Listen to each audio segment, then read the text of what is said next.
घोडा 4 पायाने उचलणारा योद्धा. होय, एका वारात खानाचं मुंडकं उडवणारा अंगरक्षक. पण शेवटी त्याला स्वराज्यानं मारलं. कोण होता हा भयानक शक्तिवीर? तर त्याचं नाव संभाजी कावजी. नमस्कार मित्रांनो. आज आपण जाणून घेणार आहोत संभाजी कावजी. छत्रपती शिवाजी महाराज यांच्या अत्यंत विश्वासू आणि पराक्रमी अंगरक्षक. त्यांची ताकद इतकी अफाट होती की लोक त्यांना जिवंत वादळ म्हणायचे.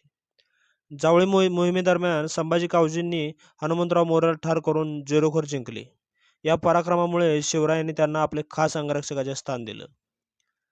सन 1659 प्रतापगडाच्या पायथ्याशी एक ऐतिहासिक भेट ठरली.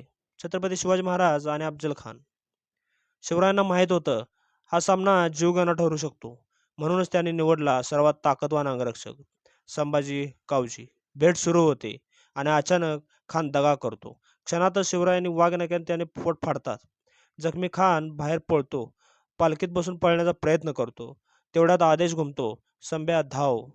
संभाजी कावजी वाऱ्यासारखे धावतात, पालखी गाठतात आणि एका झटक्यात भुयाचे पाय कापून त्याला खाली पाडतात. क्षणाचाही विलंब न करता तलवारीचा घाव आणि खानाचं मुंडकं धडापासून वेगळं करतात. हा क्षण होता स्वराज्याच्या इतिहासातील निर्णायक टप्पा. या पराक्रमासाठी शिवरायांनी संभाजी कावजी यांचा विशेष सन्मान केला. पण कथा इथे संपत नाही. काळ बदलला, परिस्थिती बदलली आणि संभाजी कावजी स्वराज्य सोडून शत्रुपक्षात गेले. हा निर्णय खूप मोठा ठरला.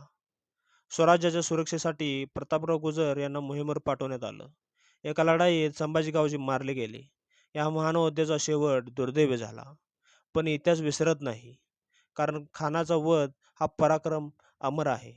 संभाजी कावजी बरोबर ताकद, वेग आणि निडरपणा. हा इतिहास तुम्हाला कसा वाटला कमेंटमध्ये सांगा. व्हिडिओ लाईक करा, शेअर करा आणि चॅनलला सबस्क्राईब करायला विसरू नका. तोपर्यंत जय शिवराय, जय महाराष्ट्र.